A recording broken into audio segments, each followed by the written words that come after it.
Restoran ýeti öz işgärlerini nahar ogurlugyny aýplaýar. İş günüň ahyryna işgärlerimin goşularyny barladym. Olaryň her haýsynyň sumkasyndan 2-3 tane kartoşka, soğan we beýleki gög önümler hem-de biraz mesge çykdy diýip marly bir restoran ýeti Azatlyk radiosynyň habarçysyna gurrun berýär. Türkmenistanda agyrlaşan durmuş ykdysady kynçylyklaryň arasynda mundan ozal Azatlyk radiosynyň habarçylary ýurt boýunça köpelýän ogurluk hadisalary, talaňçylyk we beýleki jenaýat hadisaleri barada habar berip gelýär. Şeýle habarlaryň iň soňky Mar vilayatyndan gelip gowuşdy. Habarçymyz bilen gurrundaş bolan bir marly restoran ýeti öz işgärlerini ogurlukda aýplaýar. Azatlyk radiosynyň habarçysy restoranyň maglumatlaryny aýan etmekden saklanýar. Her gün şeýdip alyp otursaňyz azyk desine gutorar diýdim. Olar ýok, biz her gün alamdyk, diňe şuny aldyk diýdiler, diýip restoran ýeti Azatlyk radiosynyň habarçysyna aýdýar. Pandemiýa döwrüne ýapyk galan restoranlaryň eýeleri geçen döwrüň özleri üçin düşeginsiz bolanyny aýdýarlar. Olar hem hökümetden hem öz işgärlerinden şikaýet edýärler. Ilki başda hökümet bizi talady, iş yerimizi ýapyp bizi eklensiz goýdy, diýip restoran ýeti aýdýar. Ol öz işgärlerinden düşündiriş soranyny gurrun berýär. Restoran ýetiniň sözlerine görä ogurlukda tutulan işgärler öz maşgalalarynyň imit ýetmezçiliginiň ejir çekýändigini we restorandan alýan gök bakça ölümleri bilen öýlerine çağalaryny nahar bişirip berýänliklerini gurrun berýärler.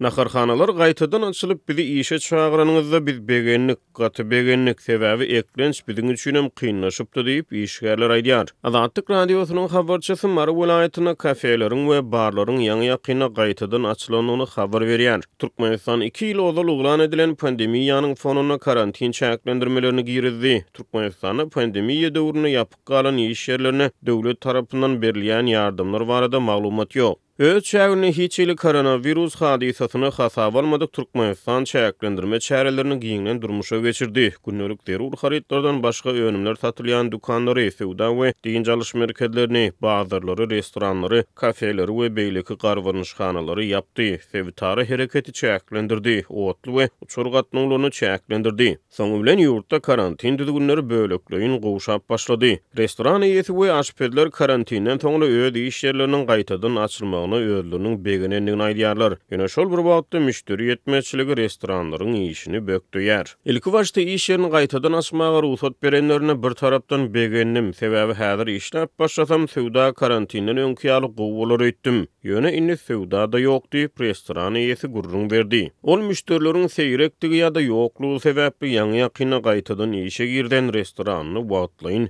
öz üstüne ýatmakçy bolýar. İçerki ogurluk hadisalarynyň bolsa öň bar bolan kynçylyklaryň üstüne goşmaçy agram salýanyny aýdýar. Şu günler oraday dowam edýär. Adamlar aglaçary geler öýdüp nahar, salat we beýleki ýigiçler taýýarladyk.